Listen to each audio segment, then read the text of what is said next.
thank you for joining us today at Silver Sage. I am Joan Rudder-Ward, your host, and my guest today is Susan Slater. She's an attorney who is running for a Superior Court judge.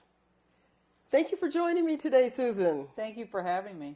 I'm glad you're here today. I have some questions about this whole election thing and being a judge and, why do we elect judges? And so anyway, I have some questions, but we'll get to that. So, but tell us a little bit about you. Where are you from and where you grew up and everything? And well, I am a native Californian. Okay. I grew up in Whittier, and I have roots that are in Missouri and Oklahoma. That's where my family's from. Oh, okay. And my parents kind of transplanted out here, and then they had my brother and I and my sister and my other brother, and so that's where I came from pretty much, is Whittier. Oh, okay, Whittier. All right. And, okay, so you're an attorney. So what is it that made you want to be an attorney? Well, whenever I got to be a little older, like when I graduated from high school, I knew that I had to go to college. There was no getting out of college, and I put it to you this way, I had sort of like a calling to be a lawyer. But the problem is that I didn't really want to put in the time and make the commitment, because it's a big commitment. Mm-hmm. And so I started going to school and for computer programming, of all things, thinking that would be easier. And this is like back in the 80s, okay? So I tried that, and I didn't really like it. But what I did was I made friends. I got used to going. I went to school at night. I worked during the day. Oh, okay. Yeah, and so I got used to going, and I got friends, and I got into it, and then I just decided, you know what, I'm going to do what I know I'm supposed to do, be a lawyer. And so I made the commitment, and that's what I did. Oh, okay. So as a lawyer, what kind of cases, do you have a specialty, or what kind of cases do you handle? Or well, right now, and for like the last 8 years, I practice juvenile law. That is helping kids that are in trouble. I practice criminal law, which is criminal defense, obviously, since I'm not a deputy district attorney. And I also do unlawful detainer work. I've been doing that for 12 years, which are eviction cases. And I can do them for either side. I can either help the landlord or I can help the tenant, whoever comes to me. Oh, okay. All right. All right. So I have a question about judge seats. Now, what is the difference between an elected judge and an appointed judge? How does that work? Well, a Superior Court judge they're all Superior Court judges, but how they get to be one, there's two different processes. One, you can be appointed by the governor. And so to do that, you have to put in your application and go through the whole process. And then in the end, if the governor appoints you, then you are an appointed judge. The other way, which is the way that I'm doing it, is you can run in an election. And if you win, well, then you become the judge. So there are some judges that have been appointed, and that's how they began their career as a judge, and some have won an election. Oh, okay. So the person who is appointed, they had to apply to be appointed then. Exactly. Yes. Oh, interesting. Okay, I didn't know that. Yeah. You hear about judges getting appointed, and you think, well, I thought, that the president or whoever had the power to do it just said, oh, I think this person would be a good judge, so I'm going to appoint them to something. But that person had to first express an interest and then go through a process to be for the person, the official, to even be able to to appoint them to a position then. Right. Okay. So now that makes, so I understand that a little better now. All right, so you are running for Superior Court judge of what particular area, or obviously there must be a seat or something that's available that you're running for, so. I'm running for Office 24, San Bernardino County Superior Court Judge. So the reason why it's called Office 24 is every judge in the county has their own seat number that they're assigned to. They call it an office number. Lawyers call it a seat. But in essence, on the ballot, it's an office. So office number 24 is the seat that I'm running for, and that is Judge Fuller, who is currently, I believe, in Rancho Cucamonga, and she's retiring. And so that is why her office number 24 is up for election. Oh, okay. So is it like once you have a seat or an office, do you keep it for a, do you ever have to come up for re-election, or that's your office? Every 6 years you come up for election. Now, it would depend on, in your election, where, or your appointment for that matter, where in the cycle was that particular judge. So I'll give you an example. Okay. There is a new judge that got appointed this year. His name is Brian Stodghill. He's a friend of mine. And when he got appointed, it was going to be an election year for that particular judge. So he had to fill out his papers as if he was going to run, and then no one ran against him. So that's why a lot of times you don't see judges on the ballot, because no one's running against him. So they're not on the ballot to be voted for, because there's not an election to be had, because no one is challenging them. Okay? Okay. So for Mr. Stodghill, or Judge Stodghill, he put in his paperwork, no one challenged him, and now he has another 6 years, and when that 6 years is up, he'll have to put his paperwork in again, and if somebody challenges him, well, then he'll be on the ballot. Okay. Okay, so say in 6 years no one challenges him, then does he get another 6 years? Is that how it works? That's how it works. Oh, interesting. Right. Interesting. Okay. All right. Well, I'll tell you what. I have some other questions for you, but we're going to take a break right now, and we'll be right back. You make me wear my bike helmet. Taught me never to run with scissors. And to follow the swimming rules. You tell me to stay away from drugs. To always buckle my seatbelt. So why do you keep a loaded gun in your drawer? How safe is that? You asked them to follow some safety rules. Now they're asking you. In fact, they're counting on you. Never let your gun get into the wrong hands. Remember, always lock it up. Visit ncpc.org. Thank you for rejoining us. I am talking today with attorney Susan Slater, who is running for Superior Court Judge. So Susan, tell me, who decides, when you become a judge, who decides what type of cases you preside over, or what type of court you work in? How does that work? Well, a lot of people don't know this, but there is a presiding judge who presides over all the judges in San Bernardino County. So that person is kind of like the boss of the judges. And that person decides which judge is going to sit in what department, what kind of law they're going to hear, what city they're going to be appointed to, like that. And so that the presiding judge makes the assignments, and that's how you get to hear the kind of cases that you hear. Oh, okay. So when you're assigned to a particular court or something, do you stay in that one place, or are you going to move around? Are you going to hear different types of cases, or?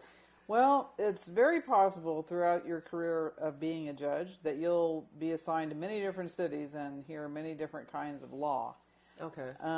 It just kind of works out like that. I think that the presiding judge puts you where that judge has a need for you. Okay. And so, you can go to Morongo and be out there for a couple of years, and you can actually get down to Fontana and be there, and you can get assigned to Rancho Cucamonga. You could be doing family law for a couple of years. You could do civil for another couple of years, then go on to criminal. You have a vast variety of things, of areas of law that you could end up doing in your career. Interesting. Okay, now San Bernardino County is quite large. Yes, it is. So Yep. does that mean that you could also end up somewhere like Needles? Yeah, you could end up in Needles, except for Needles is closed right now. I think maybe they're doing something like once a week or something like really? that. I believe that it's a retired judge that goes out there once a week. But for just your regular full-time judges, I don't think anybody goes out there right now. But they were assigned out there, yes. Okay, but I mean, if they did have a position open, I mean, you could be as far out as Needles. Yeah. Then. Yes. Interesting. Okay. Well, tell me, what have you done in your career as an attorney that prepares you to be a judge? Well, let me just tell you about my experience. Is Okay. that okay? All right. So when I first started practicing law, I had a friend that was a union person, and she had kind of worked herself up into the union, and they needed a labor attorney. And so I started when I first started practicing law. That's what I did. I was a labor attorney, and it was a union for the people that are employees of the federal government. Okay. So it's kind of like a federal thing. So I represented employees of the federal government in different arbitrations and hearings and things like that. And then from that, I started representing people from the private sector in employment cases, which ended up to be complex litigation, which I didn't find that out until later on when I started doing family law. But during the time, it's complex litigation. I can see why, because your cases are banker boxes full of papers. You know, maybe 2 or 3 bankers boxes is like one case, compared maybe to a family law case that is half a banker's box, maybe, let's say. Anyway, so I practiced employment law and I did labor law for about 7 years, I'd say. And then I got a job at Inland County's Legal Services, their financial aid. I was their Rancho Cucamonga branch manager. That's where I learned how to do family law and unlawful detainer law. I represented elders that were being financially abused and taken advantage of, right? And I was with them for a few years, and then I left there, and I opened my own practice again. This time I was doing family law, so I did that for a while. Also, I got an opportunity from Commissioner Gilbert, who was in Department 1 in Rancho Cucamonga. He asked me if I wanted to be a judge, pro tem is what they call it, which means a temporary judge. Do you want me to tell you about that? Yeah. Okay. So that kind of judge, what they do is you give up your time and you volunteer and serve the community, and you hear whatever cases it is that they want you to hear that are kind of like a low magnitude, like unlawful detainer, small claims, maybe traffic, those kinds of things. I heard small claims and unlawful detainer, and I did that in Rancho Cucamonga, Barstow, and Victorville for a couple of years. And then I really liked doing that. And so I wanted to become a judge. I'm kind of I didn't realize this about myself, but I am really goal-orientated, sort of like. And so I thought, okay, I've achieved my goal. I'm an attorney.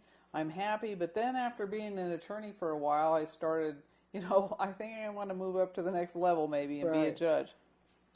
So from judge pro temping, I knew that I liked that. But what had happened is that in all of the practice that I've done family law trials, unlawful detainer trials, arbitrations and so forth, but I had not done any jury trials. And to me, if you're going to be a judge, you need to know what you're doing. Right. Because as I told you, you can get any kind of law, pretty much, whatever the presiding judge gives you to do. And so if you have been, let's say, a family law lawyer your whole career, and you've never, because family law does not have jury trials. So if you have only been doing bench trials, and you get assigned to a criminal department, and you're going to hear a case that has a jury, how are you going to do that if you've never even done a jury trial yourself? Yeah. So that is how I started doing criminal law, because civil lawyers, as a general rule, I found out, they don't really do a lot of trial work with juries. They usually settle. And, I would think that this would probably be something that everybody would surmise. I thought that when you got to be an attorney, that's all you were going to do, trials after trials after trials. That's not the case. Criminal attorneys do a lot of trials. And so I started practicing criminal law. I'm still practicing criminal law. As a matter of fact, right now I'm in a murder trial, to tell you the truth. So I've been doing the criminal law, as I say, for like 8 years. I've done many jury trials now. I've done the civil jury trials. And so now I am well-rounded. Let's put it to you that way. Oh, okay. Can we back up a minute? I have a question to ask you. Okay. What is a banker's box? Oh, a banker's box? Banker's boxes they're just cardboard boxes. They're about like this big.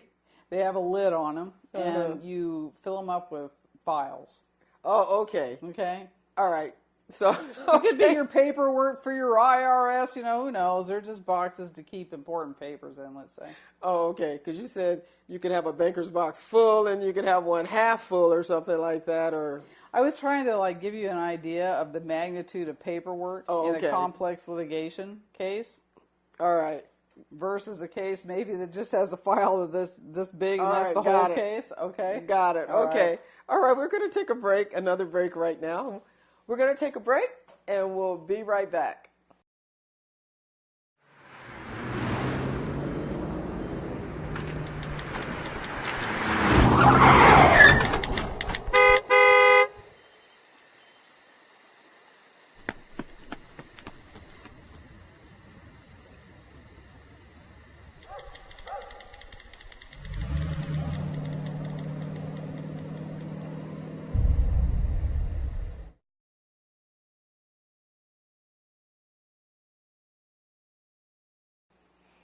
Thank you for rejoining us. I'm here today with Susan Slater, who is running for Superior Court Judge. Susan, I want to clarify something with you. Before we went to break, you mentioned being a pro tem judge. Okay, did you say that a pro tem judge is voluntary? I mean, you don't get paid, Right. to be a judge? Exactly. Oh, okay. So how long did you do that? I did that for a couple of years, and actually I'd still be doing it. It's just the fact that I'm too busy in my practice. I don't feel that I could be depended on because I don't have any days anymore where I'm not in court. So I'm in court every day.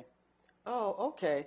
Okay, so then when you're going into a judge position, then it's not like you're green and fresh. I mean, you volunteered services, and so you have experience with being a judge. That's right. Yep.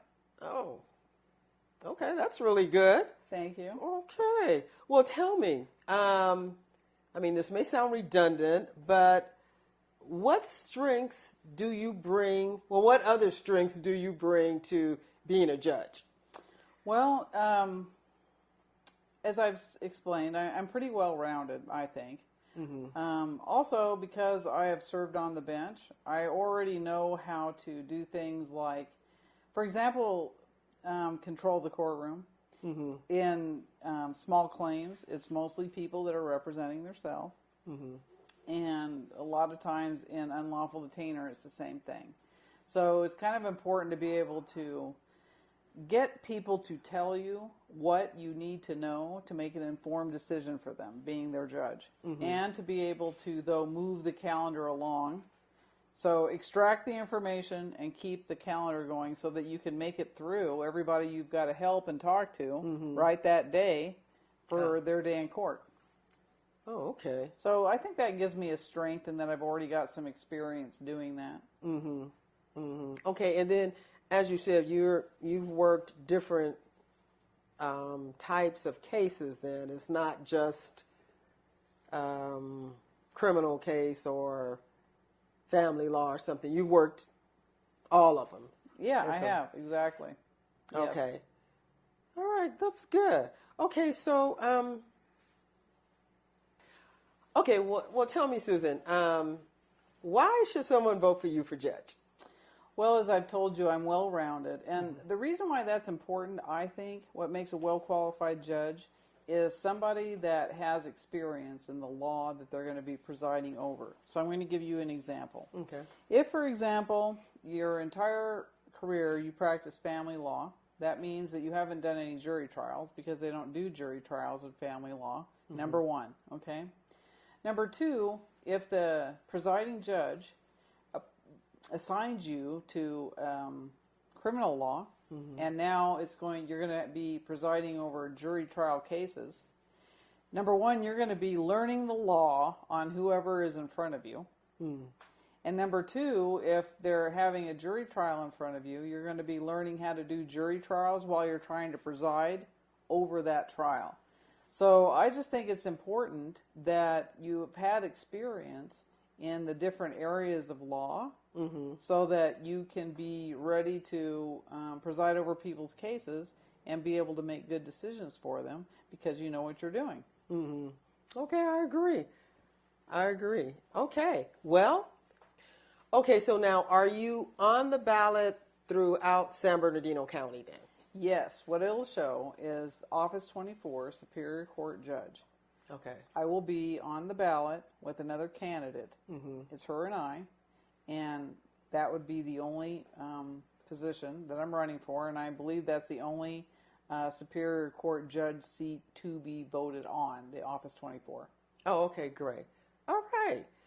Well, do you have any closing remarks before we end here? Sure. I'd just like everybody, I'm going to be, as we've just said, I'm going to be on the ballot for the November 8th election, and I would ask for everyone to vote for me. Okay, great. Well, I'm going to tell you, you have helped me understand how the whole judge procedure works, and also just the fact of you explaining your experience and your voluntary work. I find that very impressive. Oh, thank you. Okay, and I want to thank you for coming on today and at least enlightening me a little bit better. I'm sure someone out there has been more enlightened in how this whole election of Superior Court judges work. So thank you for joining us today.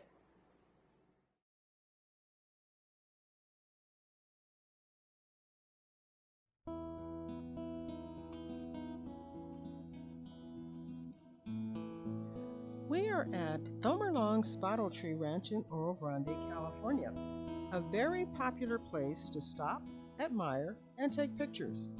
Among the trees are various relics of a time gone by, quite a collection of the whimsical, the quirky, bits of nostalgic Americana. This is a place I enjoy taking my photography students because it gives them colorful and lively things to photograph while learning techniques. There's plenty of things to photograph here, but for some it can be also a little overwhelming. Where to start? What are the best angles? How to capture the essence of the place? I will share a few of the things I cover with my students when we're here.